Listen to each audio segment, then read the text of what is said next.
This conference will now be recorded. It's 6 o'clock. We're going to call this meeting the Rome City Council. We have a quorum. Mayor Mitchell is here. She's just under the weather, so I am speaking on her behalf. We're going to go into the invocation. Is Pastor Van Zant?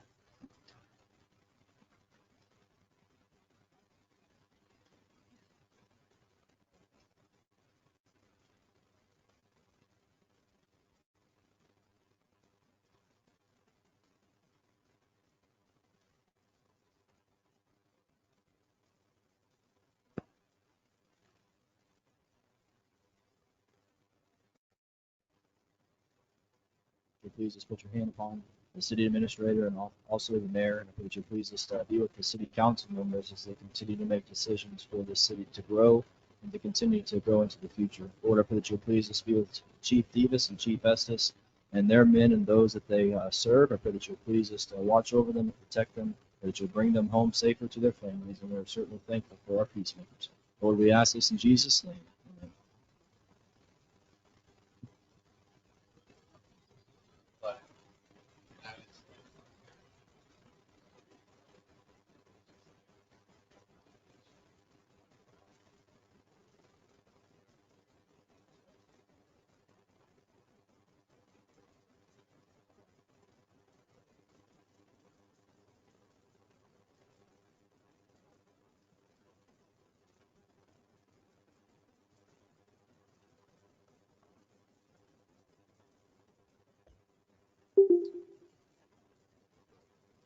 Can we delay the public comments and go ahead and swear in the officer and then go into executive session? We want to try and do that way, and that way all of these guests can leave once they are sworn in.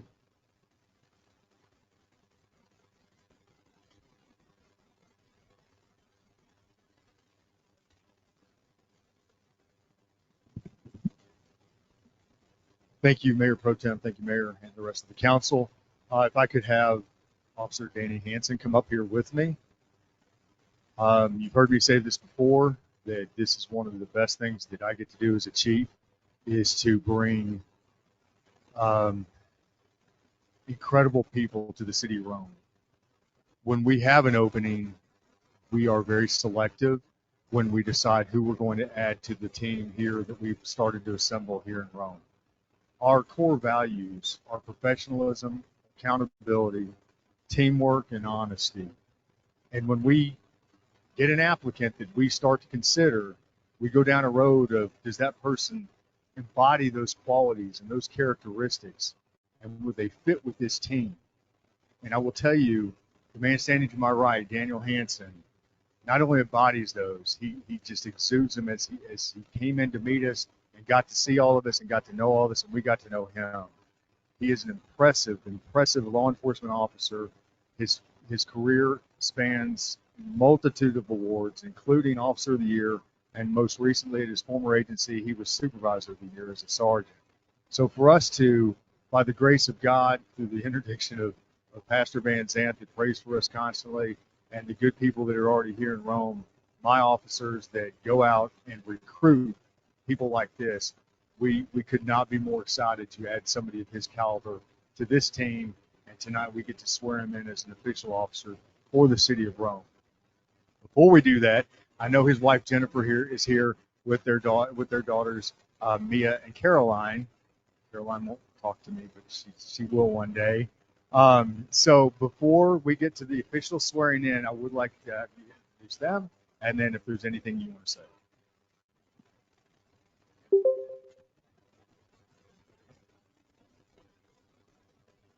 This is Mia, my oldest. Caroline, she's a little shy, and then my wife Jennifer. I'll keep it simple. I'm really appreciate it. I'm really happy to be here, and you guys welcome me with open arms. It's been a breath of fresh air. I'm excited to be a part of this team. See where we're gonna go. If I can get you guys to come stand behind our newest officer while we swear him in.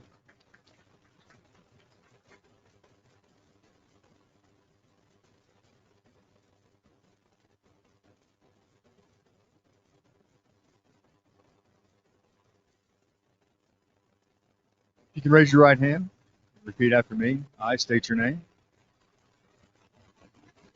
Do solemnly swear or affirm that I will faithfully execute the duties of the office of police officer for the city of Rome, state of Texas, and I will, to the best of my ability, preserve, protect, and defend the Constitution and laws of the United States and of this state.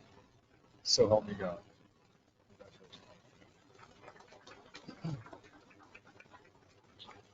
I believe Jennifer is going to pin on your badge with the help of Caroline.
So we're going to change this up a little more, and we're going to deliberate into executive session.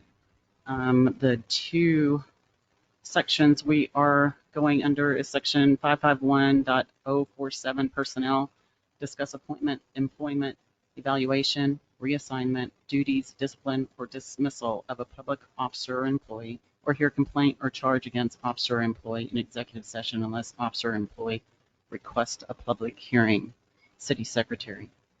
And number 4, section 551-.087, deliberations regarding economic development negotiations to discuss or deliberate regarding commercial or financial information that the city has received from a business prospect that the city seeks to locate, stay, or expand in or near the city, and with which the city is conducting economic development negotiations, Prairie Point Development.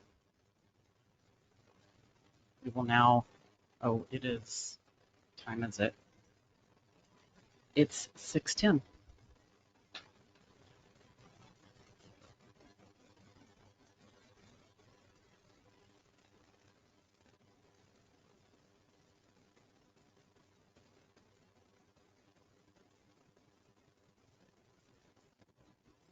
This conference will now be Okay, recorded. we are out of executive session. It's 9:04, back in regular session. We've had a lengthy discussion, and after 3 weeks of an investigation, we have a resolution. I'm going to read it for everyone to hear. Resolution of the City Council of the City of Rome, Texas, to censure Mayor Patricia Mitchell. Whereas this resolution is put forth due to rude, discourteous, and unprofessional conduct of Mayor Patricia Mitchell, which is beneath the dignity of the office of Mayor of the City of Rome and in violation of the city's Code of Ethics. And whereas the city's Code of Ethics provides in part that the people have a right to expect that every public official and employee will conduct himself in a manner that will tend to preserve public confidence in and respect for the government he represents. And whereas the Code of Ethics further provides that public confidence and respect can best be promoted if every public official and employee, whether paid or unpaid, and whether elected or appointed, will uniformly treat all citizens with courtesy, impartiality, and fairness. And whereas a written complaint against Mayor Mitchell was submitted by a city employee, alleging that the mayor engages in bullying, intimidating, rude, and unprofessional conduct towards city employees on a regular basis and providing specific examples. And whereas, following an investigation and review of documents and recordings submitted by city employees and by Mayor Mitchell, the City Council finds that Mayor Mitchell has on several occasions engaged with city employees in a rude, discourteous, and unprofessional manner. And whereas the City Council further finds that Mayor Mitchell has failed to perform routine mayoral duties by regularly refusing to sign city documents without explanation and by declining to communicate and cooperate with key members of city staff. Now, therefore, be it resolved that the City Council of the City of Rome, Texas, that the City Council hereby finds that the facts stated in the recitals of this resolution are true and accurate. The City Council hereby censures Mayor Patricia Mitchell for the above described conduct. 3, the City Council wishes to make the community aware and the city staff aware of its direct opposition to the behavior and actions of Mayor Mitchell described herein and implores Mayor Mitchell to work cooperatively and professionally with city staff and to treat all city employees with respect for the good of the community. 4, the City Council further directs the City Administrator to publish this resolution on the city's website and in the official newspaper. This resolution shall be effective from and after its passage and adopted by the City Council. Do we have any more discussion on this? Does anybody have a motion? I make the motion that we accept it. I second the motion that we accept the statement. All in favor? Aye. Aye. Aye.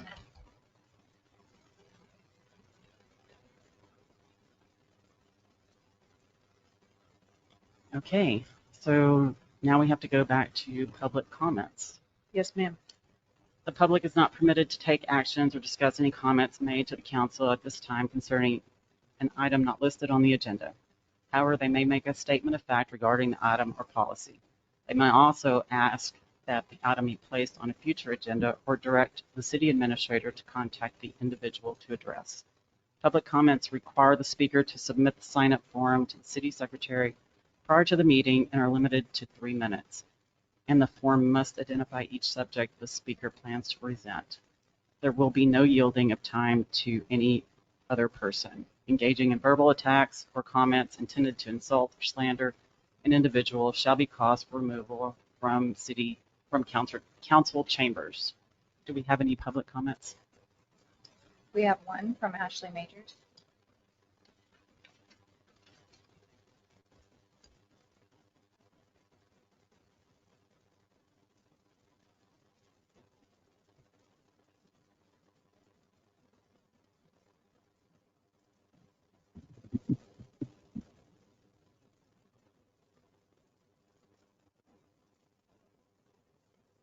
Okay, it's been a long evening. All right. Council, thank you.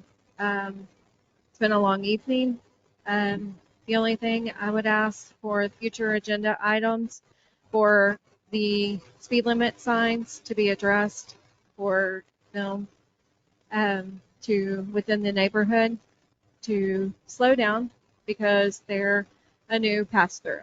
I know in my neighborhood in Old Town Rome, it is a speed zone, and children in our neighborhood still play till the street lights come on, and they're afraid to play. So if y'all can put it on the next agenda item to address the speed limit signs. And also a couple other things. Again, we have a lot of traffic that is passing through. I address this at every city council meeting. If you know someone, since we do have a lot of traffic that is passing through, please ask them to stop at our small businesses. We do need to support them to not only to support them for our tax dollars, it helps. And lastly, with the comments that were made last night, we need to reflect positivity through our community. That is something that reflects within all of us. So it's been a long evening. Thank you so much. Again. In my mistake, we have one more public comment. It's written by Tommy Eason, and it will be read by Kenneth Kutchell.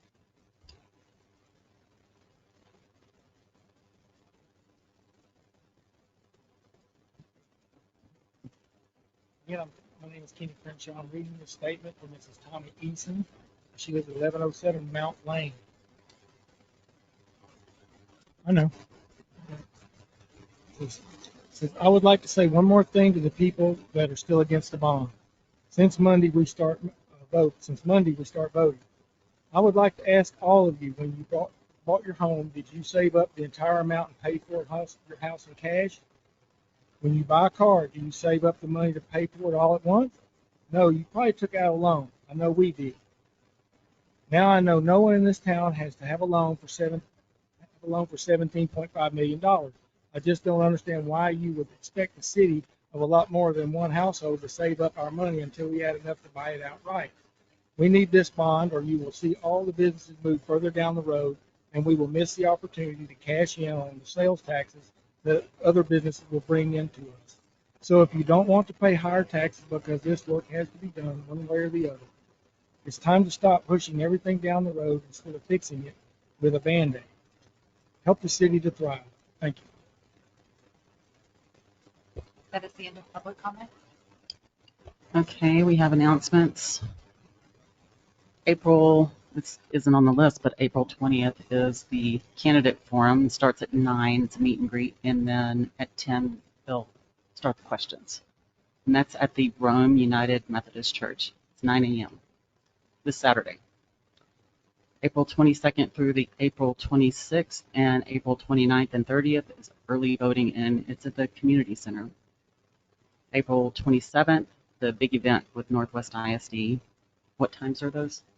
We should expect the students here between 8 and 9 a.m. and we're going to focus on the Veterans Park this year. We had several bushes and plants that died due to the watering restrictions last year, so we're going to have them help us with that and power wash the park stones and do some general maintenance and cleanup, and we're hoping to replace the mulch and some of the flowers. So we are very excited to be a part of that for the first time. May 1st, 2024, testing of outdoor sirens at 1 p.m. Mayor Pro Tem, if I could interject, I had brought to council before that the sirens in Bywell were not working. They are now. So we will add something to our next newsletter as well so that those residents are aware. Okay. May 4th is Election Day. May 6th is the Planning and Zoning meeting at 6 p.m. at the Community Center. May 7th, bulk trash pickup. May 9th is the council meeting at 6 p.m. at the Community Center. Consent agenda. We have one under the consent agenda for the approval of the council minutes. I move that we approve the council minutes from March 28th, 2024. Second. All in favor? Aye. The regular agenda, we're going to go to the interlocal agreement with Wise County Law Enforcement. That's Chief Deepus.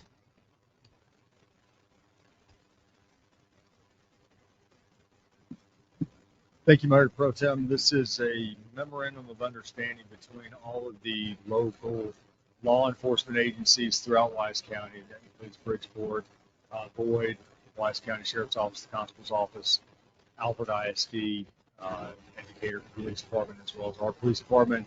We work very closely with all of the other agencies here in Wise County, but we don't have anything written down and codified in a memorandum of understanding that would lay out the duties and responsibilities of each agency. That's all this does. It's very common, as I'm sure two of our council members can attest to, that when agencies work together, they have something written down to explain the roles and responsibilities when they interact that way. That's what this does. Each agency we've all met, all the chiefs have met several times regarding this agreement. It's passed through legal, and now it just takes your permission for me to go ahead and sign it. And you've had copies of this. If you have questions, I would certainly be willing to answer anything you might have, any concerns. I move that we approve the mutual aid law enforcement agreement with Wise County. I'll second. All in favor? Aye. Aye.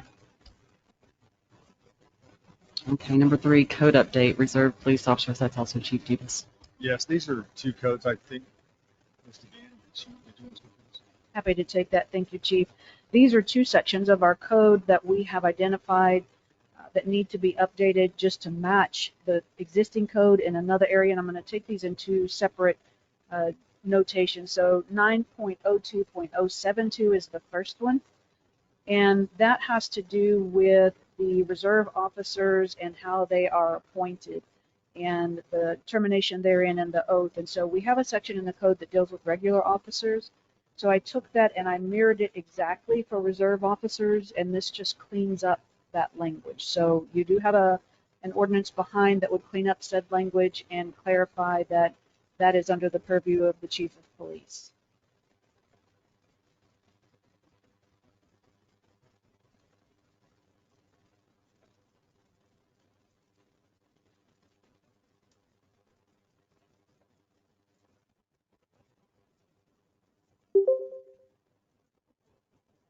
I'm thinking we just need a motion. Yes, ma'am. All right, I move that we accept the code update for section 9.02.033 from Personnel, Police Division 2, Police Department, appointment and termination of officers. Second. Hold on, there's a couple. And section 9.02.072 from Personnel, Police Division 2, Police Reserve Force, appointment and removal of members, authority of police chief, call to active duty. All in favor? Aye. Thank you, counsel. Chief, did we miss something? There are actually 2 agreements in our packet. You covered them both. They're Okay. just under different ordinance numbers. Thank you. Okay, I don't see Chief Estes here. No, ma'am, I'm going to take this one for you. This is a continuation of the conversation that we had with Chief Estes last week. If you'll recall, we talked about creating a weekend firefighter position, and he discussed the need to delineate between drivers and on-shift firefighters so that we have some chain of command there. This simply asks council to create said positions. We've already got people functioning in that role, and it does not affect our budget numbers at all. We just didn't have it listed on the last agenda, so we brought it back on this one. Well, it would be direction. Carvin was asking if it was an amendment or resolution. It's just direction from council.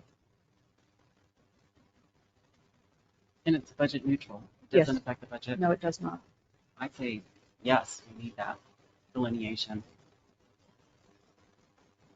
So we would need a minute order. So if I could get a motion for that, then we could get it seconded. I move to change the current firefighters' titles to driver operator, which will create a rank structure on shift and line up with the current duties required of our 3 full-time firefighters. Second. All in favor? Aye. Aye. Number 5, authorization with 10 Beatty? Yes, that's fine. for internal bank reconciliations. So this is one of the items that we have talked about in a variety of situations, but Ms. Beatty has worked with us during the last year to do our bank reconciliations, as we have a specific software that does that and helps identify any anomalies in our bank recs. We don't have any staff on hand that are trained in this process, so I would like authority to contract with her to handle that until we either hire an additional person that can take care of that role, or if we can just continue to use her services. We need to get these reconciliations all finished so we can get the previous fiscal year's audit out the door. I just need authority to sign the agreement with Ms. Beatty, but I need a minute order from council. So this is to complete the 2023 audit. She will do the bank reconciliation portion of that, yes. I move that we authorize expenditures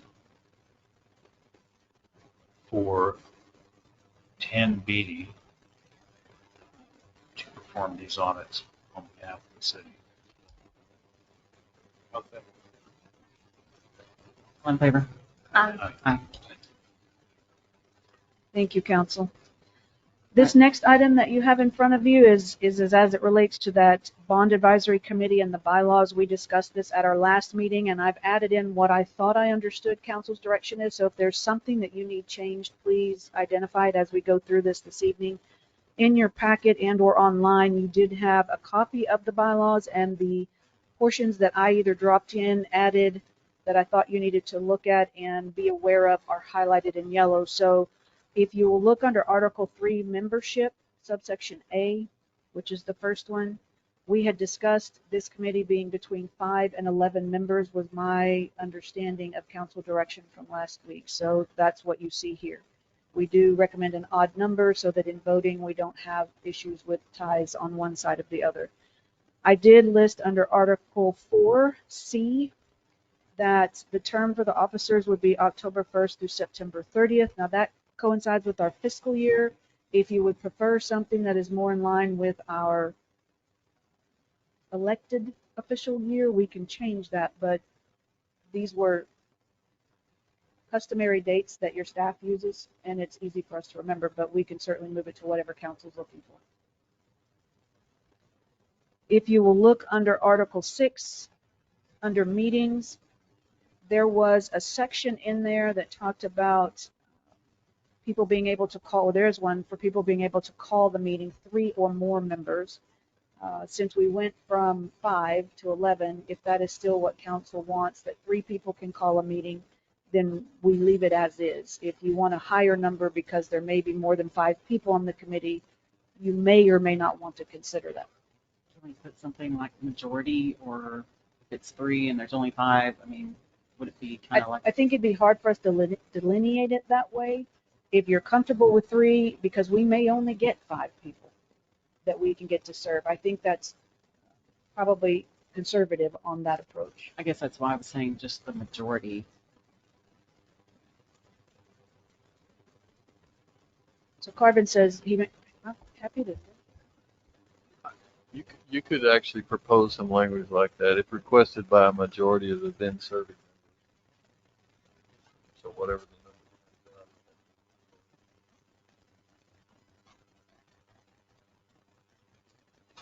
Kind of the same question on item C also. Well, actually, yeah, that would be the question that you would have on this one is, what do we establish as a quorum when it may or may not be 5 members? I'd recommend just using unless you disagree, I mean, it should be simple majority. A simple majority shall constitute a quorum.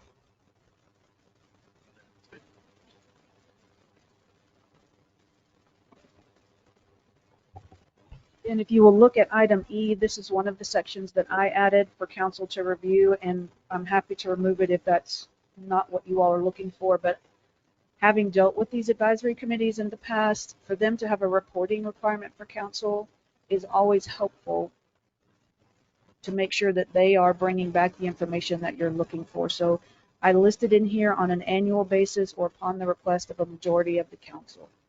That's certainly at your discretion either way. And other than that, the bylaws are the same as what Carvin presented to us last week. And I'm happy to have any questions or we can entertain those from you. But they're, I think, pretty much in line with what direction we received last Thursday.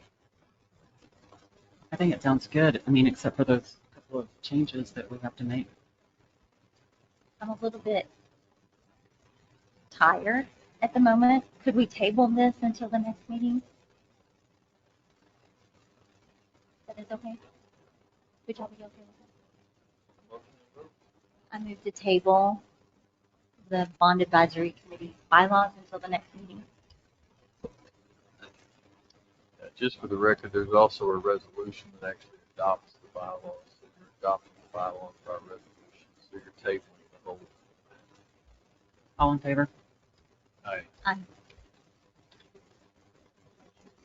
Okay, update to council calendar. So this is something that we've run into both Mays so far that I have been here. I do have in the packet and or laid at your table a copy of your council calendar, and there are a couple of dates I'd like you to look at. The 9th of May is when your regular meeting is scheduled for that month. However, it conflicts with the mayor's dinner, for lack of a better term, that Wise County Chamber of Commerce puts on each year. And if you'll recall, last year when we set the calendar, we moved it forward one day so that Mayor Mitchell could attend that event. And she gave a presentation on behalf of the city of Rome. Now, I know the chamber does their best to try and avoid council meeting nights, and there are several of us that are in this position, but it is really good that we are represented there. So my question would be, does council want to change the 9th to the 8th so that we can A, attend the mayor's dinner, and B, still conduct business for that week, for that one? I don't have a problem with it if anybody else does.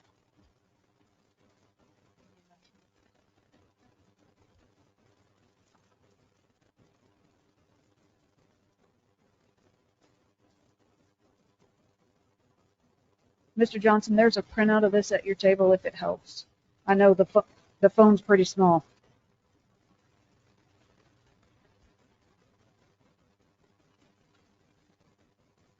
Anyone want to make a motion?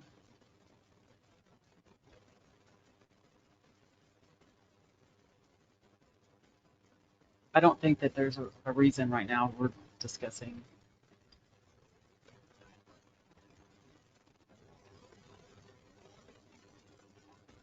Not in May.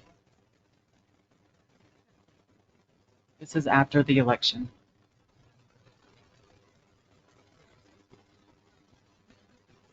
Well, I have one other item that I would like to address with you. We do have a council orientation on the 17th, and that is the day that we are looking to canvass the votes because we have a certain timeline in which to do that. We could cancel the meeting, excuse me, on the 23rd of May altogether and handle all the city business on the 17th if you all think you can attend that and we can achieve a quorum. Now, of course, that depends on any newly elected members being available, but that's a lot of meetings for you in May, and the one on the 17th is scheduled to be several hours long, and we do have to canvass by the 17th. So that meeting would include the canvassing. Canvassing, the regular meeting, and the orientation. That doesn't give us any day. Now, we could go ahead and move the 23rd to the 16th if you want, or we could leave it as is. It's just at council's discretion, but it doesn't give us a lot of room if we won't have the information back by the 8th in time to canvass. So we would either need to move the 23rd to the 16th to make sure that we get it done, because if we miss the 17th, we have a problem. Can we wait until the 17th to make that decision?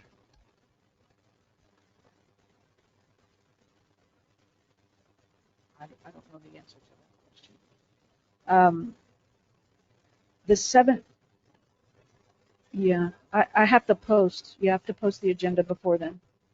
So I'd need to get a decision. I imagine the 16th won't be a very long meeting because we will have just had one the week before, but it's at council's discretion. Yeah, we could make the decision on the 23rd, as Carvin said, on the 8th at the next meeting. On the 8th, okay. You want to make the decision on the 8th? Well, that, it's up to y'all.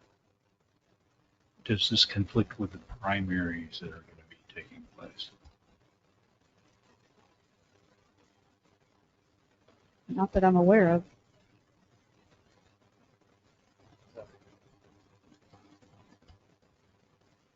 But there's a primary election that for sheriff and state representative.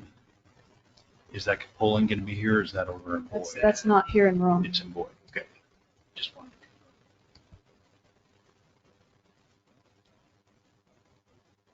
So are we going to wait till the 8th to make that decision? Is that what we're doing? I don't have a problem with any of it, so I'm still What is trying staff's to figure out preference? The 8th, the 16th, and the 17th. If we move the 23rd up to the 16th, we move the 9th to the 8th. Does anybody have conflicts with that? We'd likely have a short meeting that Thursday evening, and then we have orientation on the 17th. If I don't have enough people for orientation or there's not a need for it, then we can reevaluate from then. Just do it all on the 17th. So you prefer the 8th, the 16th, and the 17th? I move to make those adjustments to the calendar to make the 8th, the 16th, and the 17th. The 8th and the 16th would be regular council meetings. The 17th would be the orientation. Thank you. I mean, I will certainly need to bring back the 16th. I don't have it reflected at the 8th, but I at least have direction and I know which way to take it from here. We need a I made the second. motion. Second. All in favor? Aye. And that is all we have for the meeting, council. We have any future agenda items? Yes, I do have an agenda item. I would like to see if the staff could provide an enumeration of all vacant properties owned by the city, so that the new council could then be able to have that information available and possibly make any decisions regarding handling these non-performing financial assets. I would also like to put on the agenda a second water meters for residents or whoever. I want to have a discussion about those second water meters for irrigation purposes. I get some direction on timing for those. I could probably do mine. When was it? The 16th? We could do it on the 16th. And on the enumeration of the properties, I'd like to just first see the enumeration and then possibly have an additional agenda item, possibly even an executive session regarding vacant properties. So, I can get the list for you at the next meeting on the 8th. That's not the issue. yeah. As far and as then- executive session, I'd have to defer to Carvin. Okay. I just think it's something that we need to talk about internally to be able to just agree on a direction for the community relative to those properties. That just be advice of council. Well, there's actually two. You can do it under advice of council. There's also one that deals specifically with real estate. So if we want to go on to both of those, I think we usually post those anyway, don't we, Shannon? So just be our standard. But I wouldn't view that being until a later meeting in the session. We can do that, yeah. Okay, and then in response to Ms. Major's public comments about the speeds in town, I know we don't control speed limits, correct? Those are controlled by TxDOT? Speeds Only in on the town? highways and the TxDOT roadways. The internal by the city are controlled by ordinance. Okay, so I just like We can do If an you don't mind. analysis. analyzing and taking a look, and maybe is some additional signage necessary? If it's necessary to lower speed limits, then let's just look at all of it, At the 8th meeting, please.